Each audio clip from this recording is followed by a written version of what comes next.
Hi everybody, let's talk about yard operations and how cars move in and out of Chillicothe. Drew a very simple map here. This is the line that I model. The B&O runs east and west across the state of Ohio, southern Ohio. This is the N&W line, runs north and south. The C&O line skirts the east side of Chillicothe, and they interchange with the B&O place called VA Junction. Now this is a simple map. I left some stuff off of it just for clarity, but anyhow, there'd be four ways that a car could leave Chillicothe. It could go on a westbound train to Cincinnati. It could go on an eastbound train to Parkersburg. It could go out to VA Junction, where it could go either north or south on the C&O, and it could be interchanged to the N&W right there in town. So I'm going to sort cars into 4 different tracks, and then we're going to pick those up from those tracks and get cars in to replace them from corresponding trains.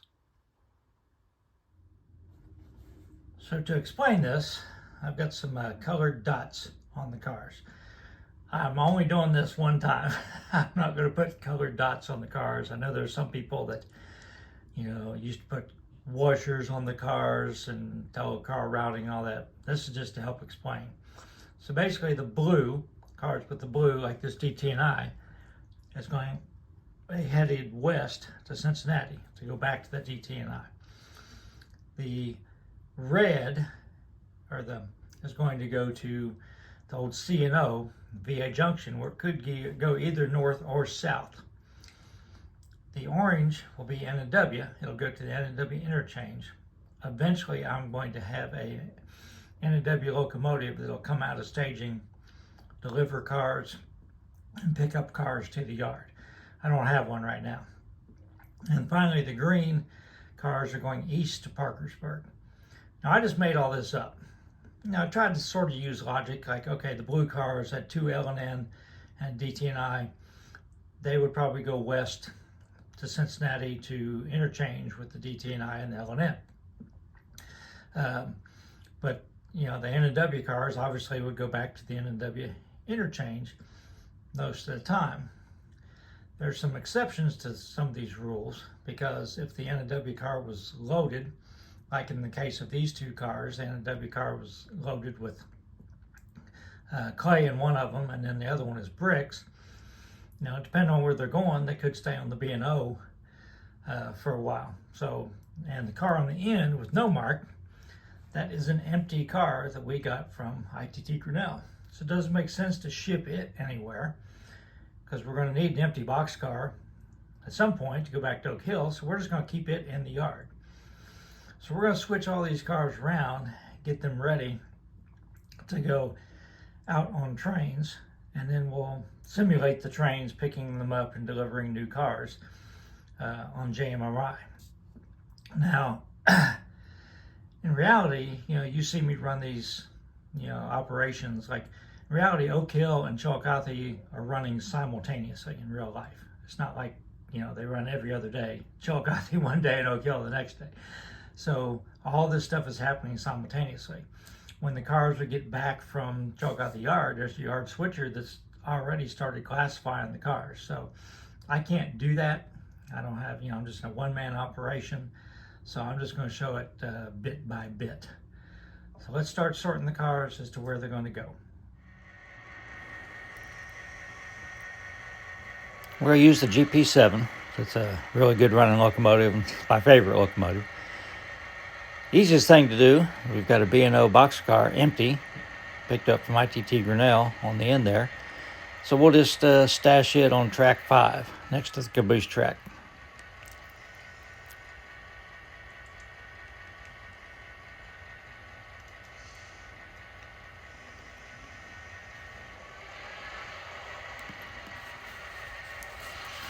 Now, I made all this up, the destinations and everything. Well, I understand it, and I'm going to try to...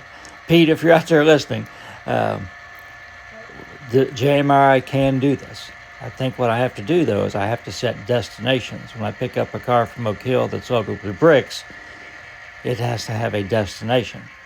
And so at that point, if I know it's going, somewhere on the East Coast, I would put it on an eastbound train so I would put it on that corresponding track when it gets back to Chillicothe. So every car has to have a destination in JMRI, the way I understand it. Of course, an empty car, my TT Grinnell, it will just be kept in the yard and will probably be sent to Oak Hill next to be loaded with clay or bricks. That's the way it should work. I have not got that far yet. I want to.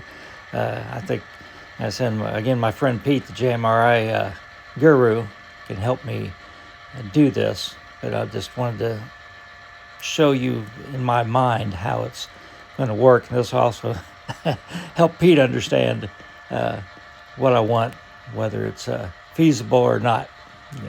Because I may be completely off base here.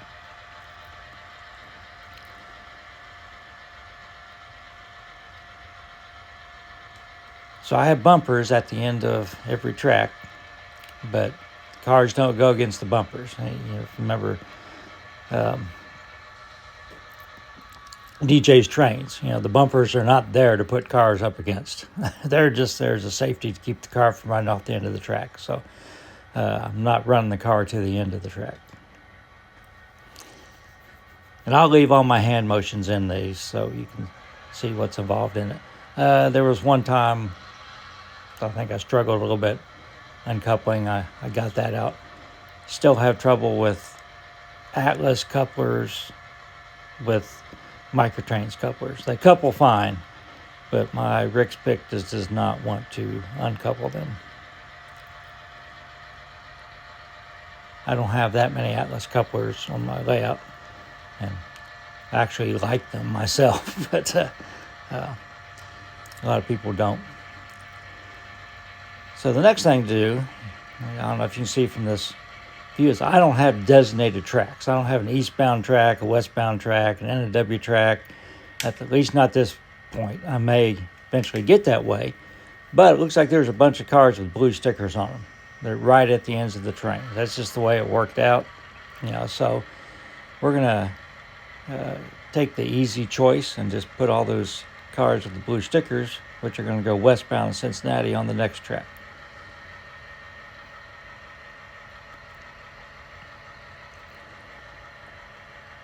So we're going to pull track 3. You can see it's got a L&N boxcar there. At the end, we have to uncouple the gondola and leave it.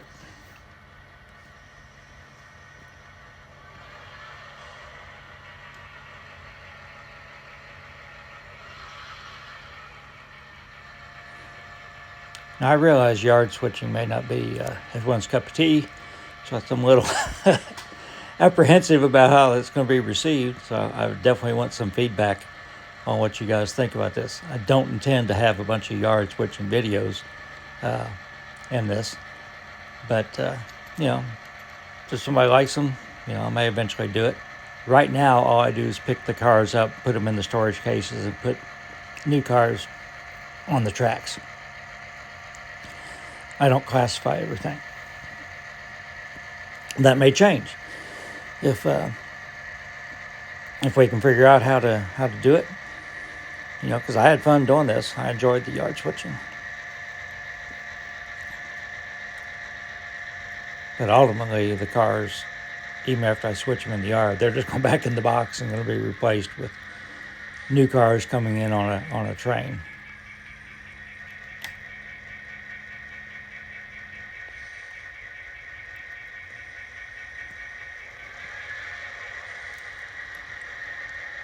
So next we're going to get that DT&I boxcar, the yellow one there with the blue sticker on it.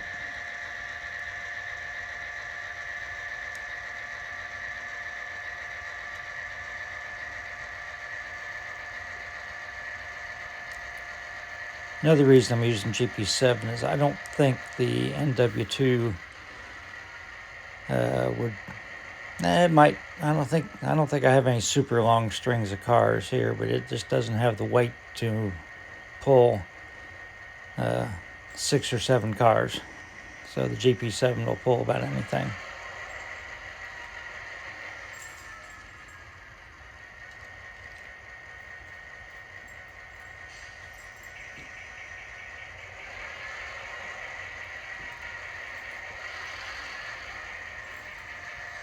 And while we're backing out here, I'm working on the building down there on the corner. Made great progress on that. And so hopefully next time you see a video on that corner, that'll be in place. And actually I found a couple more pieces of backdrop that I didn't use. They have the mountains on them. So I'm thinking about cutting the mountains out and gluing them on behind the shop buildings there. Maybe make them a little lower, but that way it's not just blue sky, top to bottom.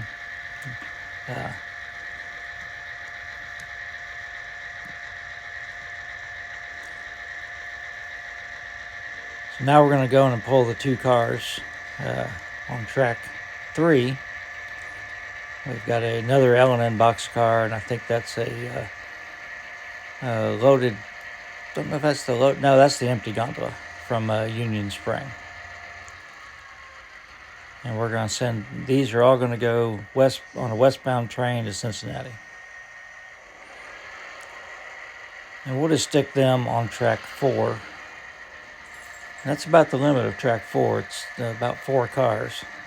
My yard isn't very big, but Chillicothe's yard wasn't very big either. So, sometimes you see pictures of it and there's cars stuck everywhere on the engine servicing tracks and everywhere they could find a place because it just wasn't very big.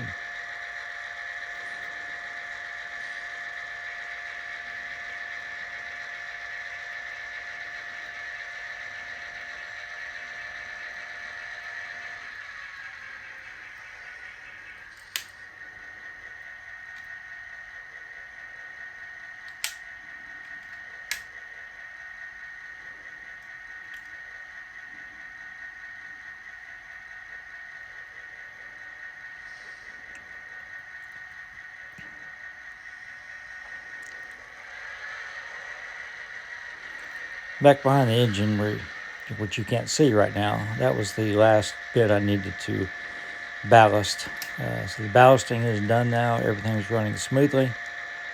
I didn't glue any turnouts closed or open.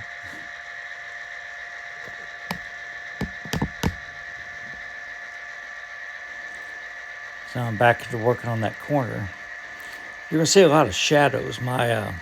Just using the overhead light from the room to film this. When I get the lighting valence up over this, you won't notice it. Because you don't notice it in Chillicothe and Oak Hill very much. Only when I reach into the layout. So I apologize for the shadows.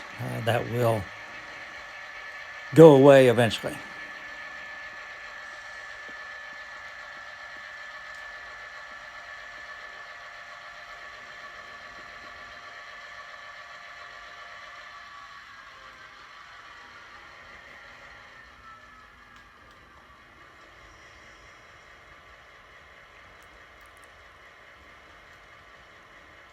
So I think this would be a good breaking point.